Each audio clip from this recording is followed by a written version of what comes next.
Well, welcome in to Beyond the Mic, a sports podcast. I'm John Clendenin, joined by Carlos Zimmermann, Justin Hardcastle, our producer in studio. There we go. Click the right button now, so now y'all are on. I think I'm 2. Are y'all 3? You are 2. We are 3. There you go. Yeah. Now you guys are on. There we go. So, guys, this is a sports podcast. Me and Carlos are 2 sports broadcasters, and well, we talked about sports so much that we decided that we were going to start a podcast about it. Why not? So here we are. We have Justin with us, who is going to chime in on some commentary of his own and then kind of make sure things are running up.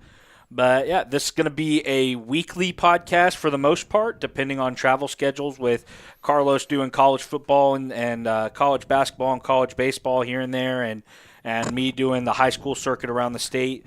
But hopefully we'll come to you live every Sunday on YouTube, maybe a Monday here and there, depending on NFL schedules or things like that. And we're just going to kind of talk about what's going on in the sporting world. So, Carlos, do you want to kind of give what this week's episode is going to be? Yeah, so we'll talk about, we'll talk college football here in just a second. We'll talk what we like to call our week in coverage, if you will. John covers Navasota High School football. I, of course, cover Sam Houston and Huntsville High School. So we'll talk about that. We'll dive into the AL West and what is shaken as we close in on Yes. on the 2025 postseason in Major League Baseball, and we have a fun segment to close out the program as well. I also do want to say, this podcast will not just be about sports. Us 2 being broadcasters. We'll talk about our stories on the road. We'll talk about, just the places we've gone, the food we've eaten, because there's a lot that goes into it. That's why it's called Beyond the Mic. Beyond the Mic, yes. That way y'all can kind of see us. You hear our voices. If you tune into a game, I know if you listened to the Bearkats last night on the radio on BSN, you heard Carlos. If you listen to Navasota football or some other Huntsville high sports that I'm going to be doing later on in the year, you'll hear me. But just kind of getting to know the person behind the microphone. And also we're going to bring in some friends of ours from around the industry some weeks and get to hear from them. So very excited for that. But, Carlos, I think the best way to go forward is to just kind of dive right on into what we're going to be doing. Like you said, we're going to be doing college football predictions. And I like doing it at this time in the season because we're a quarter way through the season. Week 4 just wrapped up. There's going to be between week 1 and then the end of conference championships when they set the playoff, there's going to be 16 weeks. So we now have had about a quarter of the season to kind of digest what these teams actually are. Teams that had a lot of preseason hype that maybe haven't lived up to it. Teams that, kind of were underrated that have shot up the rankings. Just kind of going through what our eyes tell us and making some predictions. So the new AP poll did just come out. Yes. So I have that up right now. Ohio State 1, Miami 2, Penn State 3, LSU 4, Georgia 5, Oregon 6, Oklahoma 7, Florida State 8, A&M 9, Texas 10. That's the top 10. We'll start there. Any surprises to you in that top 10 ranking? I'm surprised Oregon and Oklahoma, they each got a first-place vote amongst them. I mean, you do the math here. 66 people get to vote in the AP. I think Ohio State, they're the consensus number 1 right now. I think that's the best way to look at it. Miami being 2, when was the last time we saw them in the top 3? Probably 2017 with Mark Richt. Yeah. And they were 10-0 and then kind of collapsed there at the end. I think that was the last time Miami was ranked this highly. So they're getting a lot of high praise in just the season they've been having. I mean, big win over Florida. That was big for them last night. Other surprises, no, I would say no one else has really struck me out. Texas, the only one in the top 10 with a loss, and that, of course, being to the number 1 team, Ohio State. But them dropping 2 spots after the win over Sam Houston last night was interesting, them dropping 2. But I'd say everything looks just the way it needs to be. You got the cream of the crop, a lot of undefeateds, 1 through 9, and it'll continue to shake out as the season goes. Yeah, next it's Indiana, shot all the way up to 11. Just absolutely dominating victory over Illinois, who dropped all the way from 9 to 23. Tech, backup quarterback, Texas high school football product Will Hammond came in and led them to a victory over Utah. Ole Miss at 13, Iowa State at 14, Tennessee 15, Georgia Tech 16, Bama 17, Vanderbilt 18. I think if you told anybody about that 2 years ago, they would have said you were crazy. Yeah. Michigan 19, Missouri 20. That's the next group of 10. Personally, for me, man, when I'm looking at this, I like that Tennessee hasn't fallen a lot because of that Georgia loss. Georgia Tech, kind of. I think the only thing for me with Georgia Tech, and it applies to LSU too, is after Syracuse beat Clemson the way they did last week, now both of your wins that have kind of propelled you into those rankings where you're at kind of look a little suspect now that we're kind of finding out what Clemson is, and that we'll get into that when we start diving into the college the projections for conferences and stuff like that we see it. But I mean, overall, I think I'm kind of in line with you too. I think there's a lot of teams that are kind of slotted right where they need to be when you look at what the top 25 is. In the bottom 5, SC at 21, Notre Dame at 22. They're the only team with a losing record in the top 25. Both of those losses coming to 2 top 10 teams by combined 2 points. Yep. So I don't have a problem with them being in the top 25. I know that made a lot of noise last week when they were the first 0-2 team in 40 years to be in the AP poll. Illinois drops down to 23. TCU rises up to 24 after winning the final Iron Skillet for the foreseeable future. And then BYU rounds out the top 25, which is probably double sweet for them with their rival Utah dropping out after that game against Texas Tech last night. So, I mean, anything in that kind of bottom half of the top 25 sticking out to you, Justin? You also, if you want to chime in, you can as well.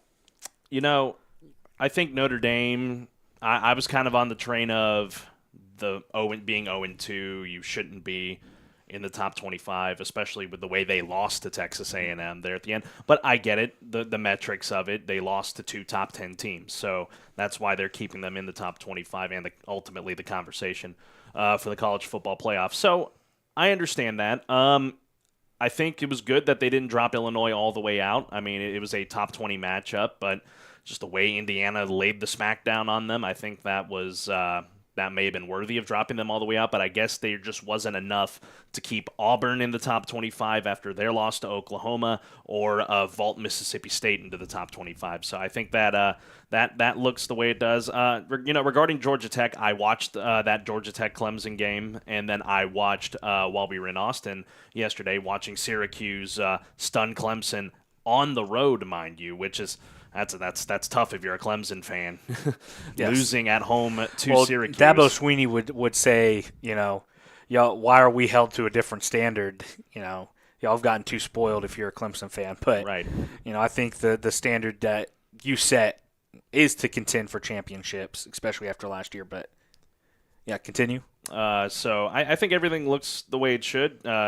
TCU, BYU be both back in the top 25. That's good to see for those programs. So we'll see how everything shakes out going into Week 5. Justin, I know you grew up in the Panhandle. You guys grew up Tech fans, so that was good to see them creeping up into the top 15. Yeah, that was I believe that was their first ranked win since 2008. It has been a long time coming. The Red Raiders are looking good this year. What more can you say?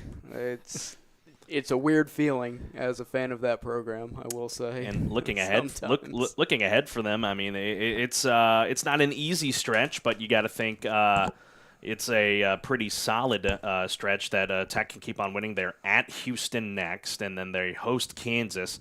Then you have to go to Tempe to play Arizona State, and then you play an Oklahoma State team that is reeling after this last weekend, losing to Tulsa. an in-state, I guess, rival. Well, that's now, yeah. but I'm not sure how much of a rivalry that is. I caught the last 2 minutes of that after we had gone out the night before the Texas game just to go get dinner, and then we came back and caught the last 2 minutes, and then just saw the score 19-12 Tulsa, and we were like, oh goodness, oh wow, Yeah, no, absolutely. And an interesting thing right here, ESPN after Week 4 has projected their college football playoff, even though we have no idea what's going to happen in the next 8 weeks. A&M at number 6, Tech at number 12, but they are saying first-round games would be number 11 Texas Tech at number 6 Texas A&M. So could y'all imagine that game being a game at Kyle Field in the college football playoff, especially after Joey McGuire this week kind of stirred up a little bit of a hornet's nest on X that they were saying he wants to bring back A&M versus Tech on a home-and-home basis. that would really help me relive my childhood, my days, my Big 12 days of A&M and Tech playing every year. Man, that would be an absolutely insane matchup. Texas Tech's got a great fan base. I have no doubt that a lot of them would travel down to College Station for that game. It would be an absolute madhouse. No other way to put it. John, where are you seeing this playoff predictor? Just so I can get it's on ESPN. So Heather Dinch put it out she put it out last night at 10:20, and she actually has Miami as the number 1 team in the country. And I think part of that is because I think they have probably the best game remaining. Ohio State versus Penn State is going to be a little bit of a challenge for that, but Miami versus Florida State for the ACC and for number 1 bid in the country, potentially, to get that first-round bye. I mean, how long has it been since we said both Miami and Florida State were relevant the 2000s, at the same time? when Andre Johnson was playing at Miami? It's been a while. Yeah. Since we've seen those 2 Florida schools in the conversation. I pulled up a different article. It's the experts at ESPN that have made some of their picks, and I think the most intriguing one to me, honestly, the majority of these have the same group of 5 school going in, whether that be the Memphis Tigers or South Florida. So that always intrigues me, given that I cover the group of 5 quite a lot. And Memphis come from behind win yesterday against Arkansas. Well, and did you see how that happened? I did not. When we left the place we were at, we went up and were chilling in Georgetown. Yeah. Before the game against Texas, and we were at this place, and they had a bunch of games on, but they had the Arkansas-Memphis game on. I think I left when it was 28-17, and I was like, well, Arkansas's got that one. So, and then I get back to the hotel, and Memphis came back. Well, so a little fun thing, and this kind of gets into our coverage where we get to talk about the cool connections and stories we have beyond the microphone. Memphis' starting quarterback on second down, his helmet came off. And so Arrington Maiden, who played at College Station High School, and I got to cover his 2 years as a starting quarterback there at College Station as a sideline reporter, actually had to come into the game on third down. And if Memphis doesn't get this third down, Arkansas is going to call a timeout. Memphis is going to have to punt the ball away. Arkansas will get it at the 30 with probably about, I would say, a minute left. And instead, Arrington carries a 6'4", 395-pound defensive tackle 4 yards across the first down marker. So rightfully so, we were me and my mom were sitting there watching, going crazy in the living room, and got to very cool whenever you see those guys that we get to cover, here in the state of Texas, do things like that and get to have that kind of national media attention. Just an awesome moment for me to be able to see that and get to tweet about Arrington Maiden again, which I haven't gotten to do in a couple years since he graduated and went on to the FBS level. I think one of my cool things that I got to enjoy yesterday is, it's Skylar Cassidy, the former DC at Sam Houston. He took the same job at North Texas, and a lot of players from Sam Houston's team last year went on to North Texas, the majority of the defense, and one offensive player, Simeon Evans. And North Texas is turning some heads. 4-0. They beat Army in overtime yesterday. Army made the comeback in the fourth quarter. I mean, it was 28-14 North Texas at the half, but they just looked incredible, did North Texas against Army, and a lot of former Bearkats and even a former Hornet played well. Bryson Hayes played at Huntsville and at Sam Houston. He played before I got here to Huntsville for school, but have had many conversations with him. David Fisher had a great game.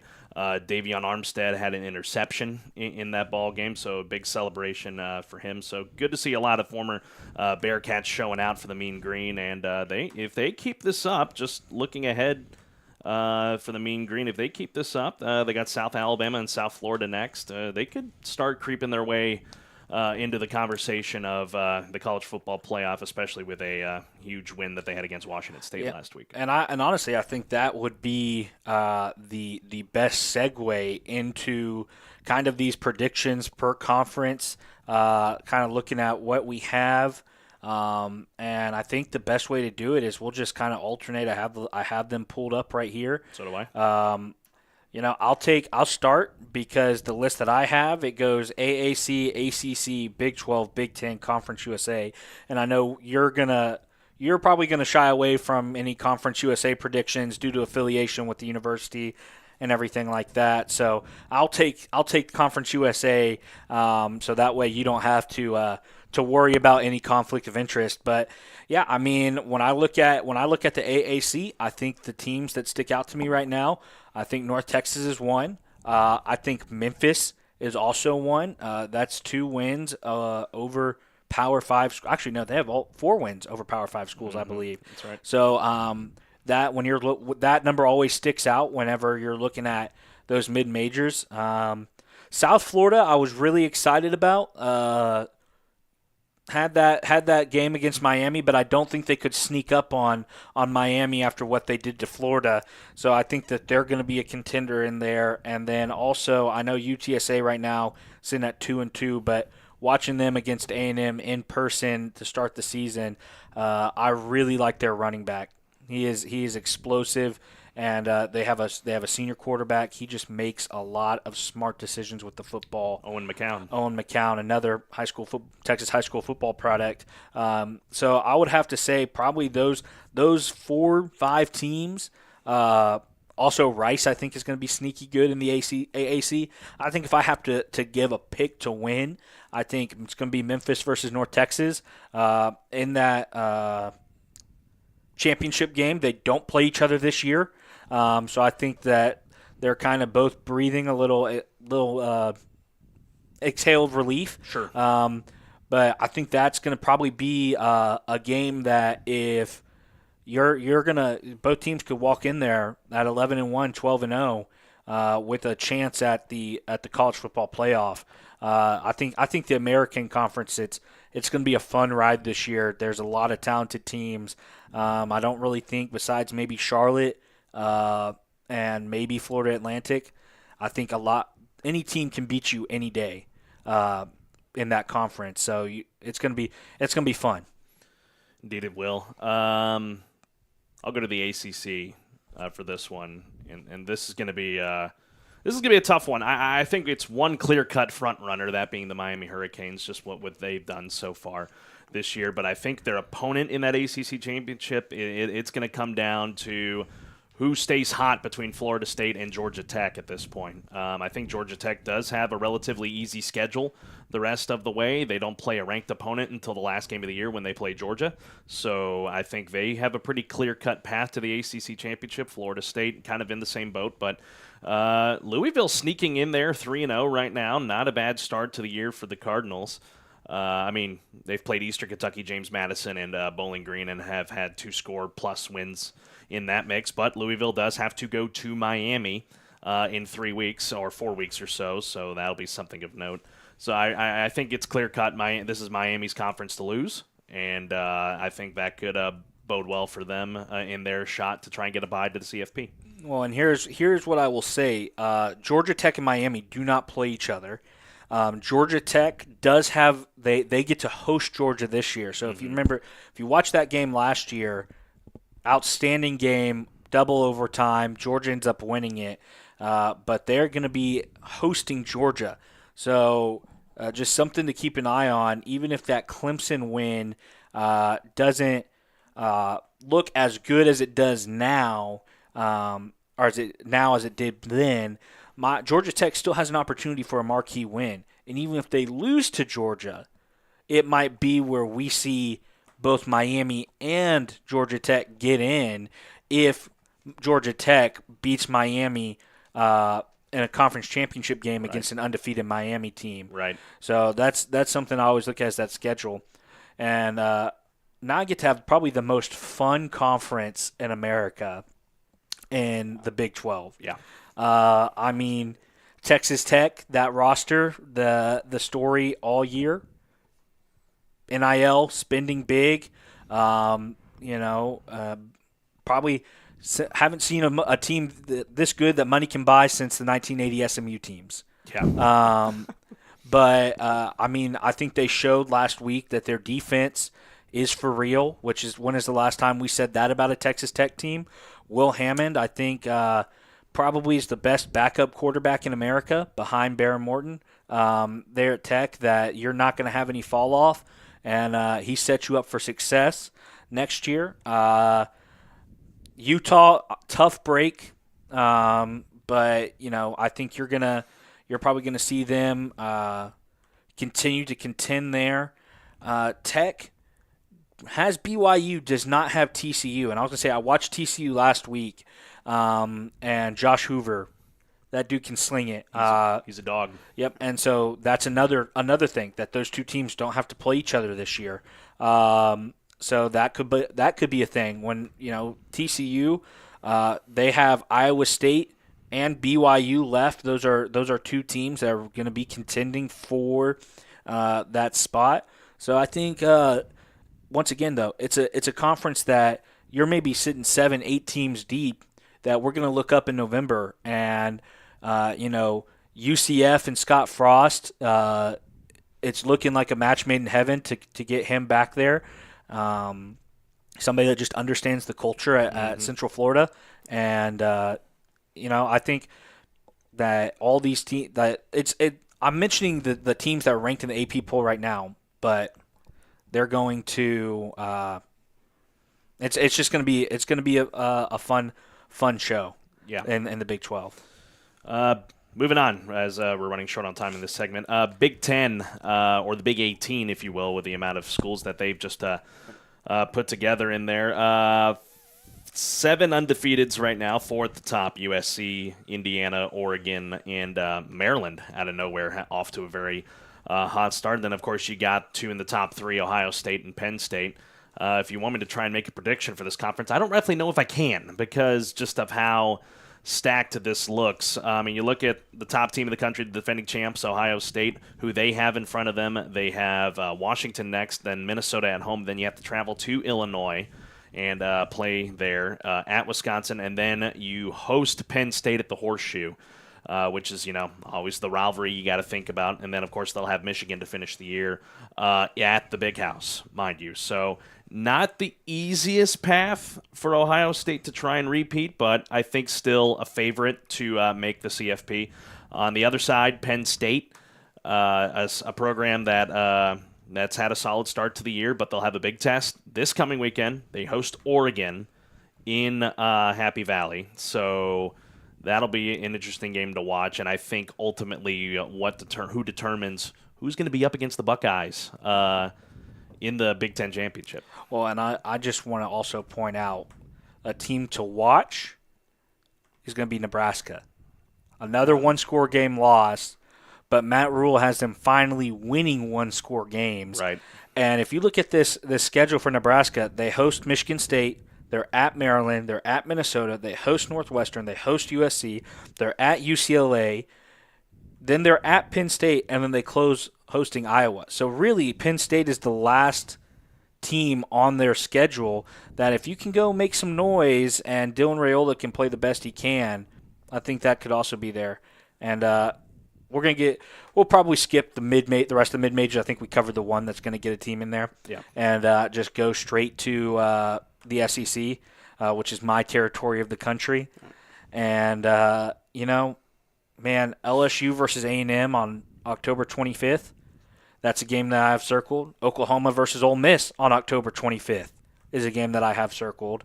I think those are probably the 4 teams in the SEC right now that I look at, and of course Georgia as well. So those are probably those 5 teams that I think are all vying for that top spot. We'll see if Kirby Smart can shake the Alabama monkey off of his back this weekend against Alabama. They get to host that game. It was in Bama last year, so now it's at Georgia. But I think Texas is sitting on the outside. I know Arch Manning kind of got some swagger back against winless Sam Houston State, but they're a team that I haven't seen anything against top tier opponents that make me confident in them get into that top upper echelon. Yeah, I think they're going to take care of Florida coming up next, but I ultimately think I don't know if they're going to be able to hang with Oklahoma in the Red River rivalry.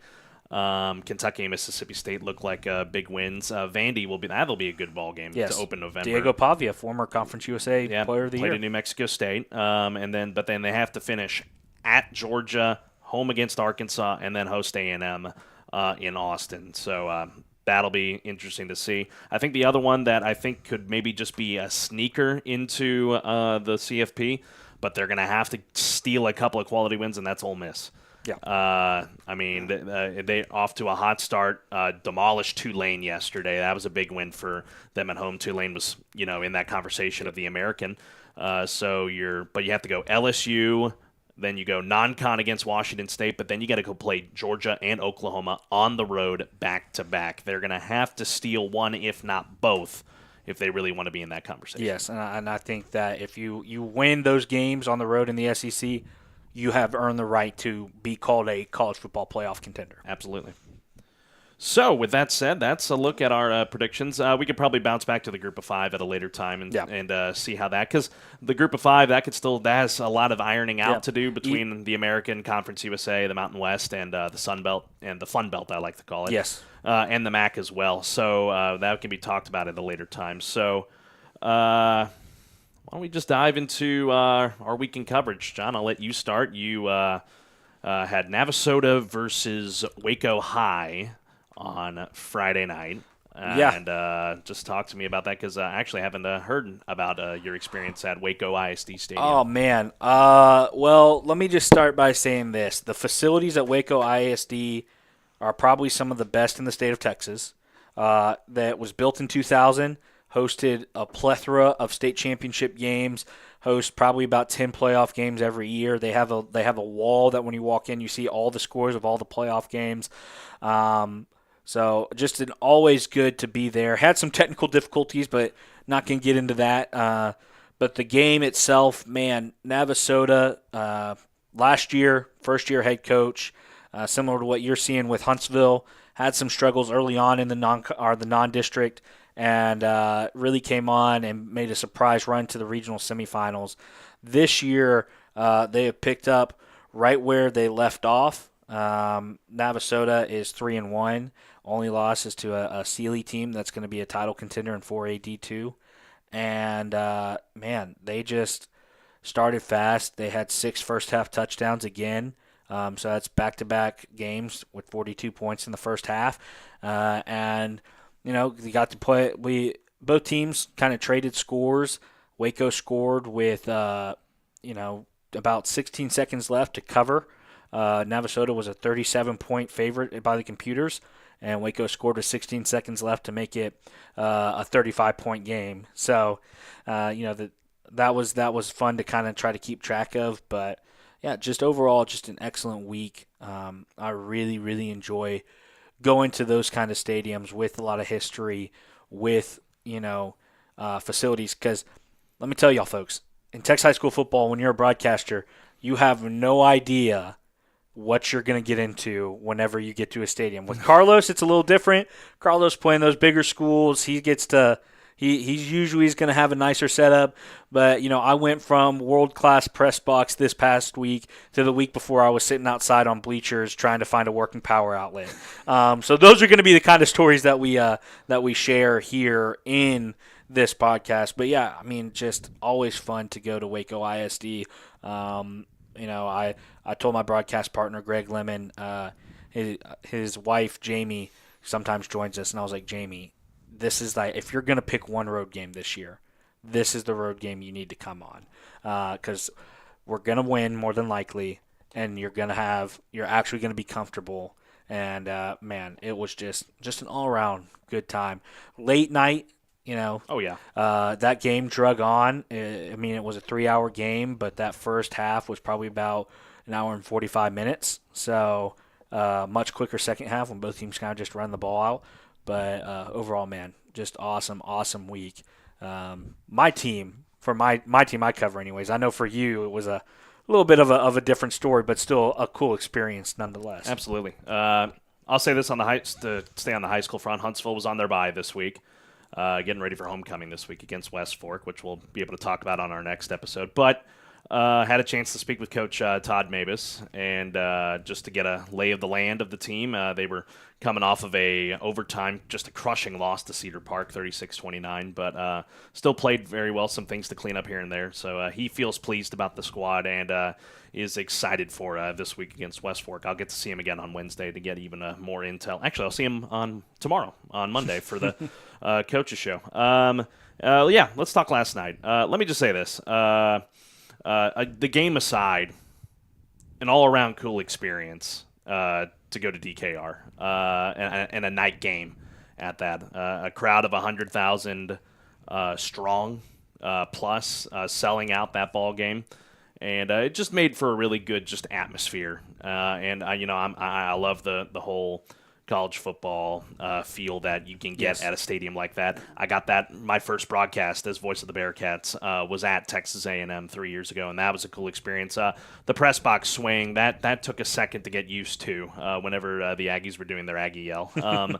But for the game itself, Arch had a breakout game after a couple of slow starts against San Jose State and UTEP. He went 18 for 21, 309 yards, and 3 touchdowns.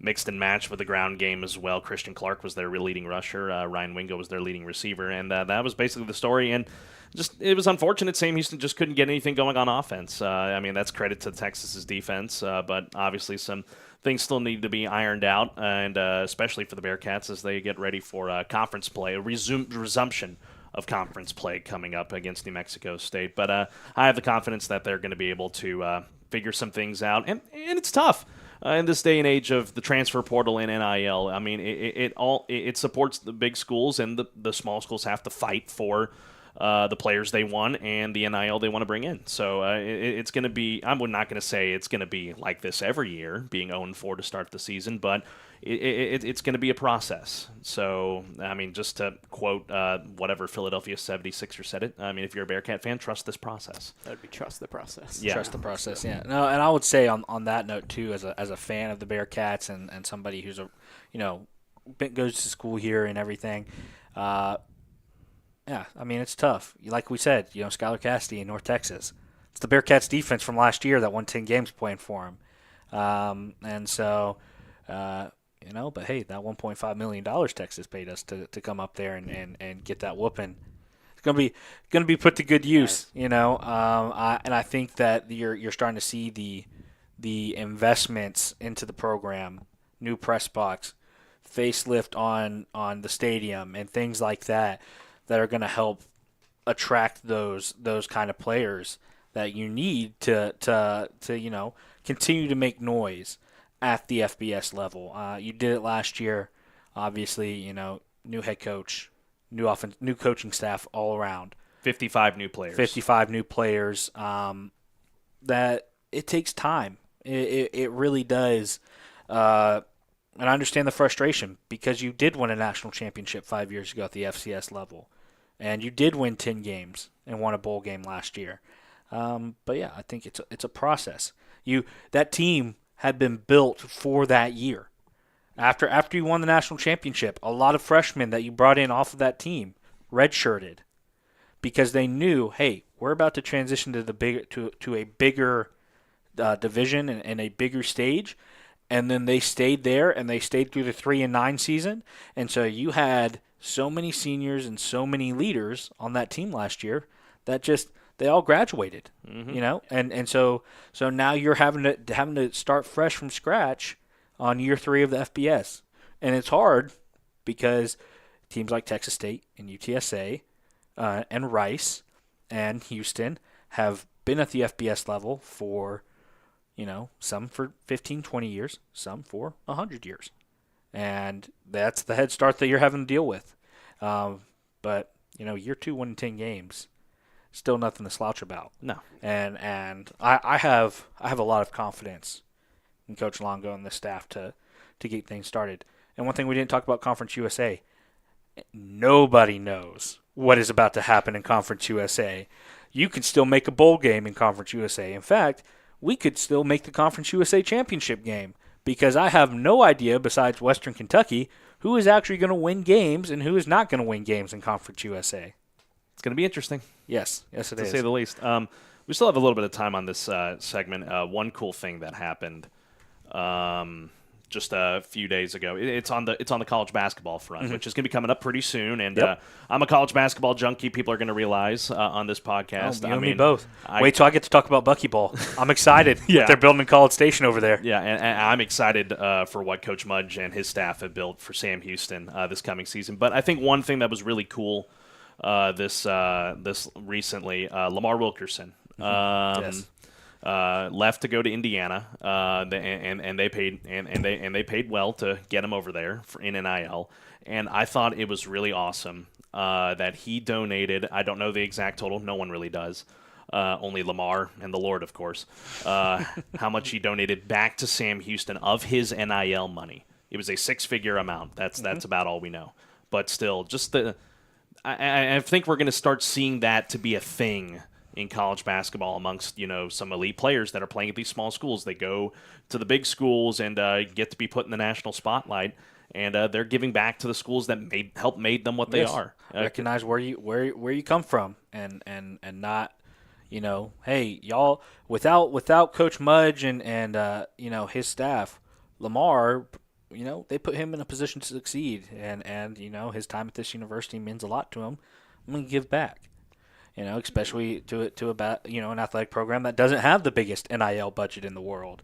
That, hey, you know what? Here's me giving back, and I think that goes and speaks not just on the quality of young man that Lamar is, but also kind of the quality of coaches and team that Coach Mudge is building at Sam Houston. I'm very excited for college basketball season. I am, man. It's going to be a fun. It's going to be a blast. It is going to be an absolute blast. Justin, do you have anything going on in the realm right now? I mean, let's give a little background on Justin here. Oh no, I've known him for 6 years, or about 5 years. It was right around the pandemic whenever we had first met at Sam. He's got 2 kids, a lovely wife, and he's not necessarily on the trail of broadcasting, but he helps us out with a lot of different things here at the station. Just wanted to take the opportunity to tell you I appreciate everything you do. Well, thank you. And coming up here on a Sunday afternoon. Yeah, come here on a Sunday afternoon, and got my oldest over there watching cartoons on my iPad. There while you go. Do this. In my office. Tracy's office. Okay, my old fair office. enough. Fair enough. Your office. There's too much stuff in your office. Oh yeah, no, and that's a mess right now because I had to to try and jerry rig all this up today. So let's pivot away from the college landscape. It's time to take a look at the Major League Baseball. Oh man, landscape. This is what we're gonna call this is where Astros fans rage against the world segment. That man, this is the part of the show you may want to tell your friends to tune in because this is about to get heated. Not us yelling at each other, but us just yelling about ranting. the Astros. I have much to say. Good about news. This. Good news. Okay, the Guardians finally lost. Thank goodness. So the Twins beat them 6-2. So if the Astros win tonight, and Josh Alexander, the starter, has a 2-point. Jason Alexander. Josh Hader. Hey, look, he is one of the many Sugarland Skeeters valiantly. They're not even the Skeeters anymore. The Sugarland Space Cowboys valiantly going out there and putting on a Houston Astros uniform. But he has a 2.17 ERA in his last 7 starts. Yeah. He has been fantastic. So I have confidence in him. The Bats, we'll get into it. But, yeah, so good news. The Guardians finally lost. Now the Astros just have to take care of their half of it. But, yeah. See, let's just dive into what this season's been for the Astros. We'll be transparent here. All three of us, diehard Astros fans. Yes. Yep. I remember the days of when we were losing 100 games a season, and The good old days. the valley of 2006 to 2014. That was from when I was 8 till I was 16. Yep. My childhood was rough. Yeah, And- because you had all those Rangers fans walking around at school, Yes. getting to cheer their team on in the World Series. Especially in my part of the state. Yeah. That was- So, but looking at this season in particular, I don't know if you can rightfully fault anybody at this point. You can pick and point fingers and whatnot, but the Astros were just so banged up. I was gonna say I can point some fingers at certain people, but I can point to a couple of ligaments. that yeah, have ligaments and certainly, elbows and preventative injury care. That is that Jim, would be the only thing. Jim, I'm looking at you right now, Jim Crane. I don't care who we sign.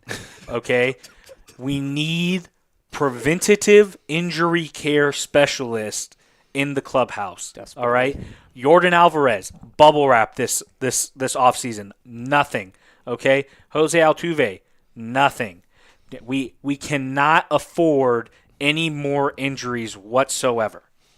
Anyway, sorry, that was my rant. But yes, I would like one more injury simply so that we can break the all-time record and have that as an excuse as to why this season has been the way that it is. And We are currently tied for the record with the 2019 Yankees. okay, so but then hang on, let me make sure I'm pulling up this the playoff and how it's going to look. oh gosh, Right now. So, yes, with the loss for the Guardians, the Astros are half a game up.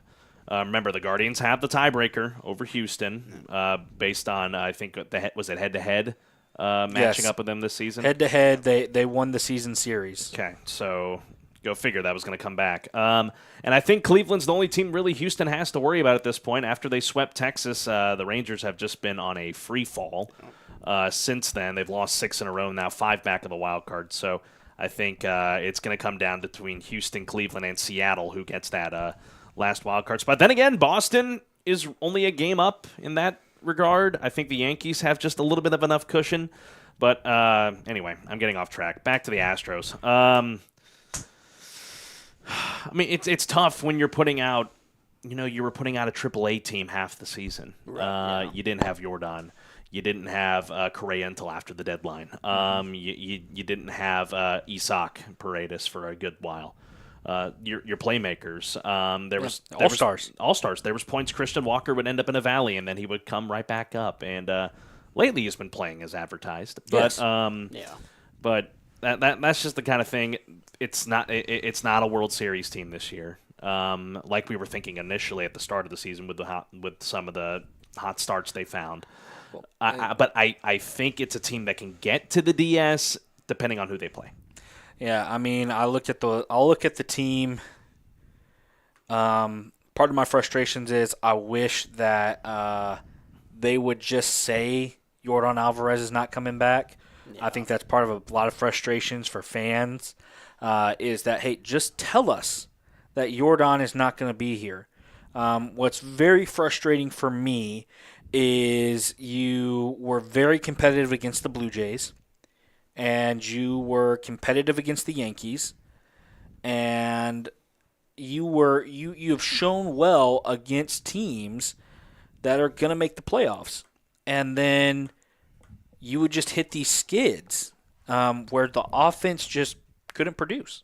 And part of that's injuries. I think part of that is offensive approach at the plate. I don't think that we are putting ourselves in the best position to succeed at the plate. But, at the end of the day, you had a chance this week to really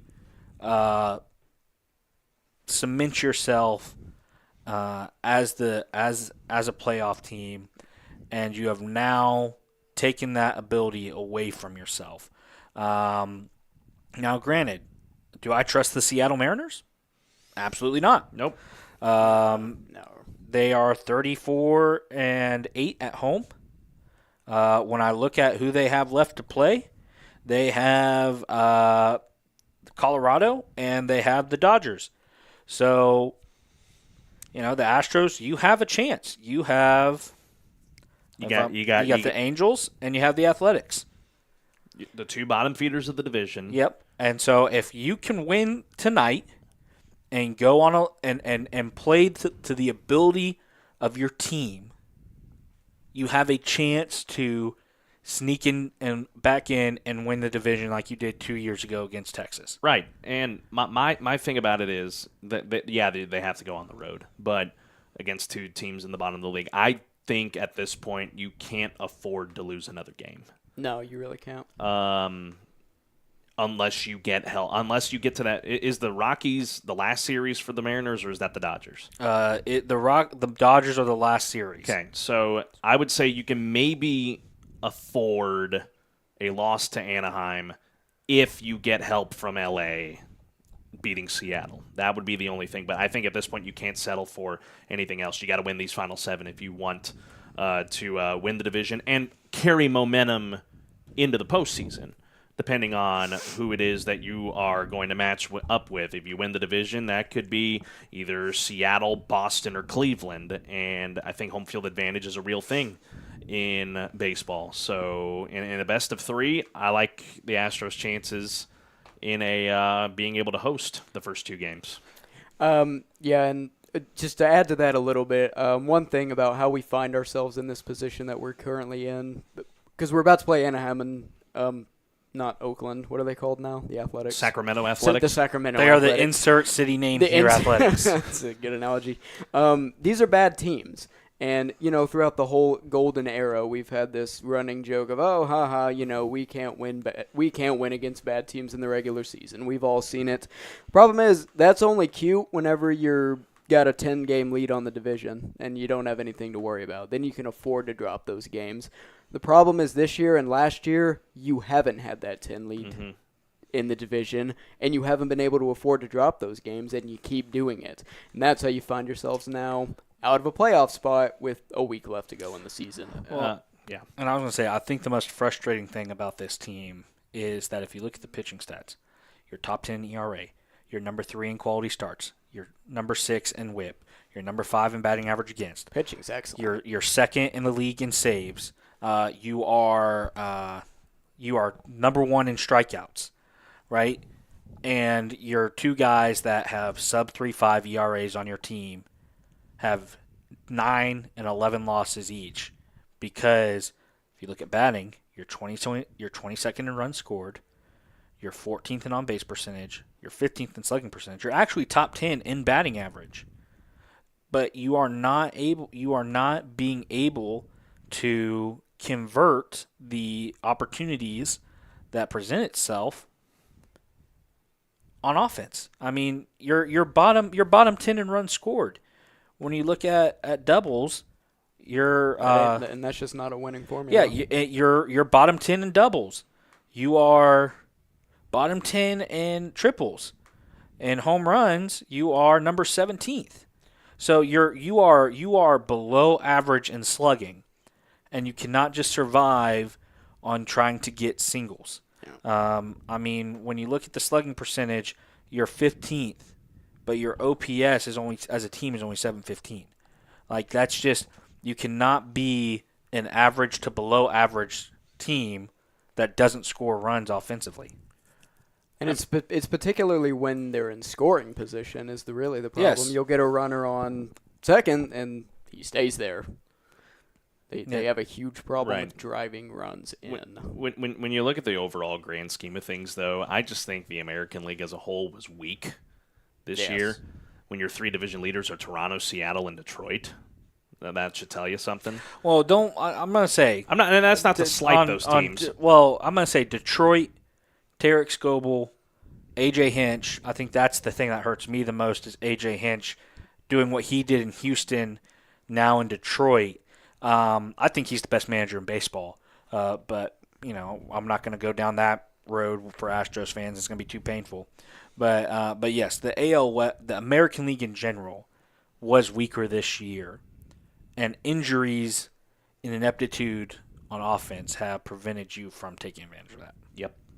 And then you look at the National League side of things. That's why I think the NL takes the World Series this year, regardless of who's in there, whether that be Milwaukee, Philadelphia, Los Angeles, God forbid. No way. Man, but here's the thing: is we say that, and I'm not a fan of the Dodgers. I would love to see Clayton Kershaw get a ring on his way out. Just one of the all-time class acts of how to, and maybe that's a little bit of some bias because he was supposed to go to A&M, and family friends that know him, and just hearing how much of a class act he is all the way around. I root for those good guys, but yeah. All right, I think that's enough baseball talk.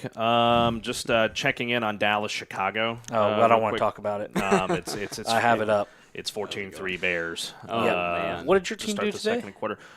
Threw a pick at the end of the game and lost to Jacksonville. I'm not saying it's time to wave the white flag, but we didn't in 2018, and we won't now. No, that's what I'll say. That's kind of where I'm at on that.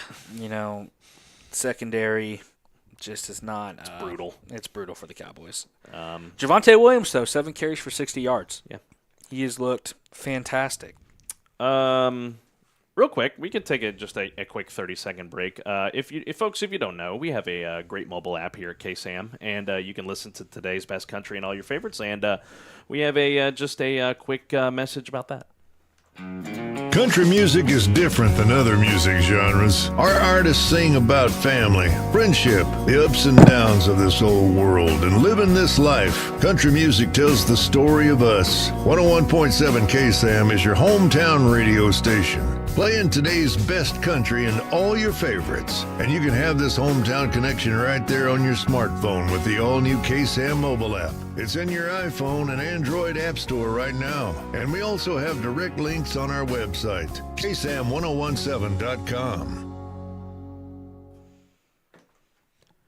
Sorry for blowing everybody's ears out right there. We just did the same thing to ourselves. First episode, just a little bit of tinkering here and there. All right, now, what do we need to talk about? Next. Well, I was going to say now is probably going to be we call this the fun non-sports segment, of the podcast. So this is where we kind of just brainstorm a thing to do, and whether it's talking about fantasy football or places that we got to explore or fun rabbit holes we've gone down. This is where we kind of share those things. And so for our first episode, we decided we would come together. We would have our top 4. We'd come up, each of us bring 4 movies, and we would create the Mount Rushmore of sports movies.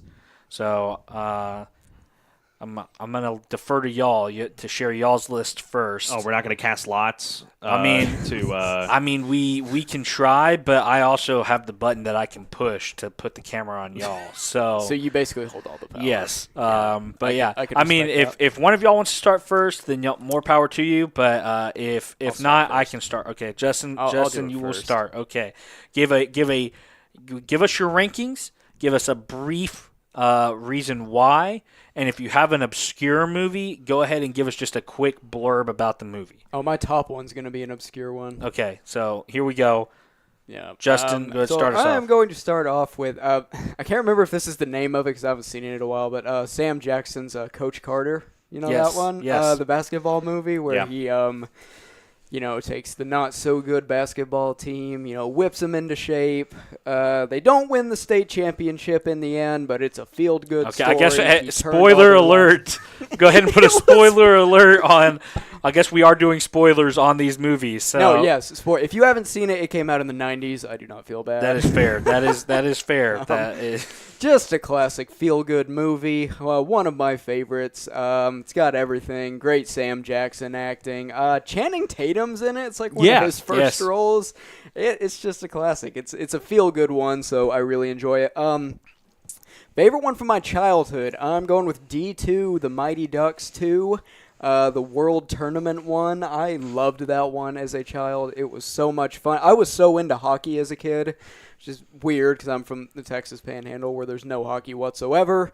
But that movie just entertained the heck out of me as a kid. I loved the tournament. I loved all the new characters that they brought in for the second one. It was just a lot of fun. It's one of my favorites. My favorite sports movie at the moment, this is going to be a hot take because a lot of people do not like it. I love Draft Day. okay. It is so TikTok entertaining. clip famous Draft Day right there. Is that one of those? I don't have TikTok. It's one of those movies that they just post the clips on it. Yeah. I also love entertainment like that's how I got into like Yellowstone and a couple other shows. Is just from reels. Yeah, I know it's not good. I do not care. I enjoy the heck out of it. It's actually the film that got me into like seriously keeping up with the NFL draft for the first time because it came out in 2014, which was the year the Texans had the #1 pick, if you'll remember. Yep. And it came out a couple months before the draft. I had never really paid attention to the draft before. I was always every year just like, oh, cool, new players, like sweet. Yes. So it got me into the NFL draft, so it's always going to have a place in my heart. So that's going to be my list. I forgot my fourth one. I will come back to it in just a second. Okay, so Coach Carter, D2, the Mighty Ducks 2, and Draft Day. All right, Carlos, do you want to go or do you want me to take it? I'll go ahead and go. Okay. We'll save probably the best for last because I don't know how this one's going to pan out. This one might ruffle some feathers. This is just based solely on what I enjoyed throughout my childhood and what I would still put it on today as a 27-year-old and watch them. Probably my favorite one of all time. It has to be 1 and 2 of this series because you have to watch them together. The third one was terrible, but The Matrix. 1 and 2, no, no. Starts with an M though. Major League. Oh man, 1 and 2. So good. Classic. No, yeah, so good. Yeah. Both of them, so good. That was up I there. enjoyed those. I did some serious soul searching on this. I prefer 2 over 1, to be honest with Really? you. Oh. But right. we had both on VHS at home. Yeah. I wasn't allowed to watch the first one until I was a teenager. That's fair. That's fair. Yeah. obscene, But both of them so good. Charlie Sheen, Corbin Burnson, just such good acting. A lot of people didn't like it when it first came out, but I think it's just become a cult classic nowadays. No Wesley Snipes. Yeah. No, I mean, yeah, Snipes in 1 and then Omar Epps in 2. Yeah. But really enjoyed 2 over 1. Second one for me, my childhood favorite. It's sticking with baseball. Angels in the Outfield. Okay. So Matthew McConaughey. Matthew McConaughey. There was another one. There's another actor that. Oh my gosh! I haven't seen that movie in like 20 years. I got to pull it up. Joseph Gordon-Levitt plays the kid. Joseph Gordon-Levitt plays the kid. Danny Glover plays the coach. Okay. Yep. Tony Danza. He's in that film. Really good. Really star-studded cast. Neil McDonough is in there as well. The Band of Brothers. Adrian Brody. Yes. Adrian Brody was the and one Neil I was thinking McDonough. about. Yeah, the all-star cast. That's It's a like, good why cast. are all of these people in this movie? And then of course Christopher Lloyd Yes. as I the love as the movies boss like angel. that. Yes. So, Al. So it's one of those just feel good movies, and if you haven't seen it, if you have Disney Plus, go watch it. It's just one of the all-time greats, and it's up there for me. Third, Remember the Titans. You can't not have Remember the Titans on a Mount Rushmore It because ends racism. Yeah, yes, it does essentially. So I'm gonna check on Libby. You got it.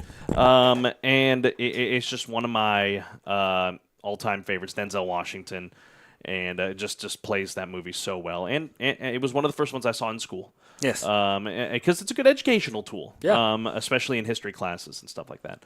And then my last one on there, and this is the one that maybe people may think, why would you put that in your top 4? I'm like, well, it's another one I enjoyed when I was a kid. Ed O'Neill and Rick Moranis in Little Giants. Little Giants. Which one is that one? It's the one. Oh, hang on. It's the one. It came out in 1994. Okay. It's about so this famous Ed O'Neill plays this famous quarterback from the fictional town of Urbana, Ohio. It's based off of Urbana, Ohio. Okay. And he goes off and has this incredible career. He's the face of the town. Here's his little brother Danny, played by Rick Moranis. Who's kind of that brother that's lost in the shadows of his older brother. And so Ed O'Neill comes back to the town and starts a Pee Wee football team. And he's holding tryouts and whatever. And there's his niece that is, and I know, again, spoiler alert if you've never seen this movie, there's the niece of Ed O'Neill's character, which is the daughter, rather, of Rick Moranis' character. She doesn't get picked for her uncle's Pee Wee football league team simply because she's a girl. But she, they call her her name in the movie is the Icebox. Nice. So in retaliation, Rick Moranis' character Danny, he decides he's going to start his own Pee Wee football team to go against his older brother. But the rule in the town is it's one town, one team. You can't have two teams, so they have to have a playoff against each other to be the one team in the town of Urbana, Ohio. So it goes through the whole process. I thought you were going to say they started their own town. No. It goes through the whole process of training and stuff like that, and there's honestly a lot of cool cameos in this film. The O'Shea family, that was the name between the two of them. Okay. There's a lot of cameos in this film. John Madden, Bruce Smith, Emmett Smith, Tim Brown, and Steve Entman, which were the big players in the NFL at that time. This is like a 1994 when this movie came out.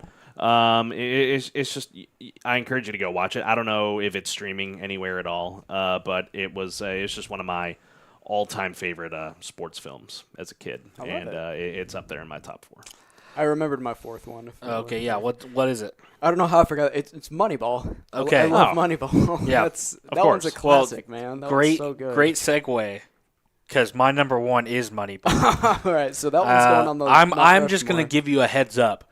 If you are looking for feel good, team wins the championship, everybody's happy at the end, Disney sports movie, my list is not for you at all. Moneyball, number 1. Oakland, I guess their insert team name or insert city name here, Athletics now are still looking for to win the last game of the year. In the words of Billy Beane, all-time great Brad Pitt performance. Yep. I think one of the all-time great sports movies in general. The Scott Hatteberg, Chris Pratt looks like he could go play baseball. Yeah. A lot of times the problem with sports movies, and particularly baseball movies, nobody looks like they know how to throw a baseball in those movies. Like Bull Durham. Bull Durham. Tim Robbins. He's a little bit of a sidearm guy in that. But I mean, it's very hard. I think Crash Davis and I think Charlie Sheen are probably the two best. Charlie Sheen got up to like 88. Charlie Sheen, yeah. Charlie Sheen in Major League is probably in Kevin Costner and Chris Pratt are probably the 3 best non-baseball players in film, period. Good all you have to do, just go watch Moneyball, it's one of those rare movies where the climax really isn't the championship game. No, it really isn't. It's that streak that they go on. There's a real historical event too. That it's this improbable streak that the team goes on in the regular season is really that climax of the season. Number 2, Friday Night Lights. I was gonna say Friday Night Lights, Texas high school football. Oh yeah, Panhandle, Odessa. I mean, if you hadn't read the book, you don't need to read the book. It's still great. I would recommend reading Bessinger's book. It's fantastic. I think the only knock on the film is that the TV show is the greatest television show of all time. I will die on that hill. But once again, Friday Night Lights, really captures the spirit of what they're trying to portray. And it actually has risen for me as of late because I got to cover a high school state championship game that came down to that kind of ending. 4th down, 4th and 1, College Station needing to stop Katy Pato for 1 yard, and they go to review. They rule that he gets the first down, and then they score a touchdown the next play. Oh, man. So that movie portrays it so well. Number 3, again, do not watch these movies if you're looking for a feel-good thing. The Iron Claw. Oh, I heard that one's so sad. It is heart-wrenching. It is just like you're going to sit there and you're going to call your dad or your brother or whoever in your life, and you're going to say, I love you after the end of that movie. Zac Efron, probably the best I've ever seen him act in his career. They take real bumps. Yeah. Like here's the thing. We did not talk about it. WrestlePalooza was last night. John Cena versus Brock Lesnar on ESPN. But I'm a huge wrestling fan. Carlos is a huge wrestling fan. I don't know about if you're a wrestling fan, Justin. Justin doesn't like it. Keep my mouth shut. But that's fine. Those guys, they really hit each other. Yes. And those are real bumps. And Zac Efron is taking real bumps, and he's hitting the ropes in that movie. So, I mean, just crazy look into professional wrestling, and just one of those movies where I'm like, man, it's hard. It's a hard second watch. Great movie though, and then finally, my 4th film. This is my finish my Mount Rushmore. Semi-Pro with Will Ferrell. Yeah, I think it is. Oh, I haven't seen that one. Oh man, No. Let me tell you. Some of the best sports comedy movies of all time. Jackie Moon, just all-time great. Monix, Andre 3000 is in it. Yep. Will Ferrell's Jackie Moon. Woody Harrelson is Ed Monix. Andre 3000, and then it's just the who's who of comedy. Right. And that one, it is a happier ending, I would say. But when I was thinking of, man, what movies do I, if I'm going to put on a sports movie, what sports movie am I going to put on? I'll love watching Semi-Pro with Will Ferrell. And man, I mean, it's Will Ferrell comedy. You're gonna laugh your butt off the entire time. I will say maybe an honorable mention. One I struggled not putting in there, but one I thoroughly enjoyed because you mentioned Will Ferrell. I'm a big Talladega Nights guy. Oh yeah, and listen, you could make the argument all day long. NASCAR drivers, they ain't athletes. They are totally. They athletes. are athletes. They are absolutely athletes. The amount of sweat they lose during a race and the amount of mental fortitude it takes during a race. Well, have you seen F1? Yeah, his training. F1. I know it's a slightly different race car driving, but it's still the F1. Athletes. If you look at the bank of a NASCAR track, I mean, it is almost you can barely 90 climb degrees once you get to the top. And so, yeah, I mean, Talladega Nights, Ricky Bobby. It is an all-time favorite of mine. And it explores – I like the sports movies, and I think this is why I kind of went with the direction I did with my list. The sports movies that are exploring the culture around the movie. Moneyball explores the culture around baseball, where it was and where it started to go. Friday Night Lights explores the culture around Texas high school football. Gonna go win you one of these, Hey, after 18, it's just babies and memories. That's so sad. The Iron Claw talks about what it is in professional wrestling and how the struggles that those guys deal with. And then, Semi-Pro, the 1970s in the ABA and NBA basketball was the wild, wild west. Yep. So, I mean, but Talladega Nights, all-time great one. It's a good honorary mention. That is a classic. As the segment comes to an end, I will step in as the producer and be the objective one between the three of us. I think easy. So Mount Rushmore's 4. Right? Yes. I think we can agree Moneyball.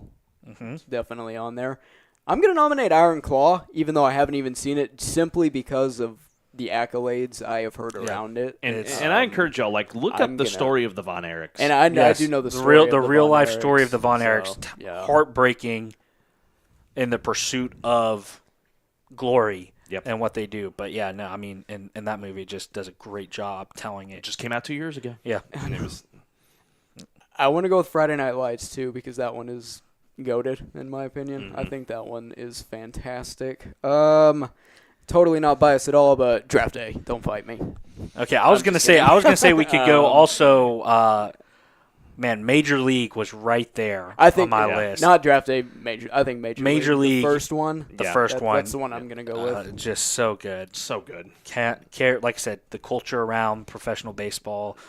They have the Yankees as the bad guys. Yeah, and it was at a time where the Indians were not really good. So, and then lo and behold, after that movie's got released, the Indians 1 year after Major League 2 was released went to the World Series. Lost to the Braves, but still went to the World Series. Right. So it's amazing what movies can do for teams that are they base the movies around. Yes, absolutely. Except the Browns on Draft Day. Yeah. No, the Baker days were.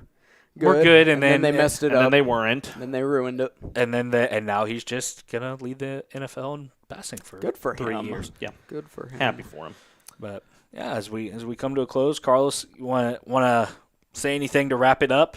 Yeah, I guess we can just do a look ahead into what's coming up in our personal weeks of coverage coming up. Huntsville's taking on West Fork on Friday night. Homecoming game should be an electric crowd.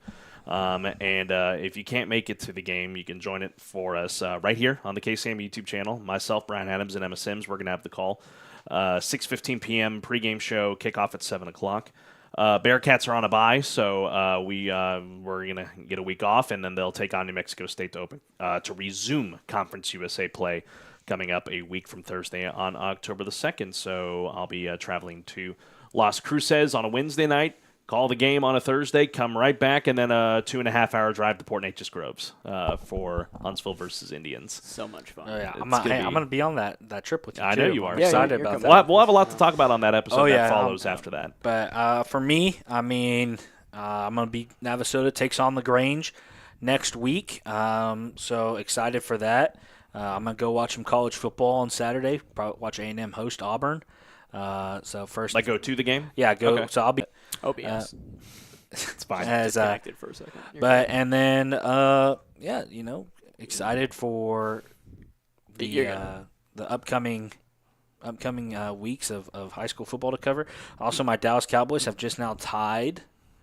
They came back? The Bears, so it's now 14-14. Thank you very much. Shout out George Pickens. Did I start him this week? Well, he has a 2-yard touchdown, so I hope you did. But I didn't. So I started Amari in Hampton instead. Oh man! But I will say, as we bring this to a close, very excited for this project. I know me and you have talked for over a year about wanting to come together and create something, and now we're getting to do that. So we'll sit down, we'll iron out the kinks. This is going to be available on the YouTube every Sunday, unless there's a big NFL thing that we want to talk about and we need to wait to see what it is, or we just have something that we need to wait till Monday to talk about. But it's going to be available on YouTube every Sunday, and then I believe Spotify. I need to work out. We're working on getting it up on Spotify, Apple Podcasts, wherever you listen to your podcast. Also going to be available there.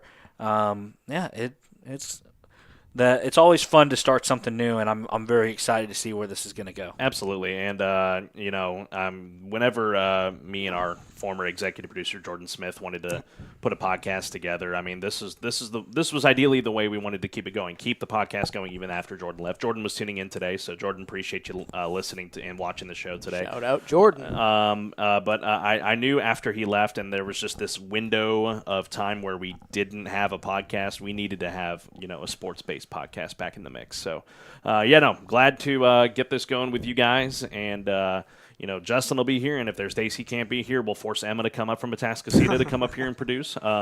She can chime in with stuff. I mean, we got other great people on our staff too that can join us on this podcast. And like John talked about, we'll have special guests on throughout this opening season of Beyond the Mic. So just stay tuned. We'll update you on the KSAM Instagram, on the KSAM Sports Facebook. As the podcast grows, it may get its own platforms and stuff like that, so just stay tuned for that. It's going to be an awesome time. So, but yeah, that'll do it for our opening episode. Lots of fun for John Clendenin and Justin Hardcastle and everyone here at KSAM. Just thank you for watching and listening. Don't forget you can catch every episode of Beyond the Mic on demand on the KSAM YouTube as soon as Justin hits stop streaming, it is available for you to enjoy. So with that said, have a great rest of your Sunday. Have a great sports week wherever you may go. And as always, friends, have a pleasant tomorrow, and we'll see you next time.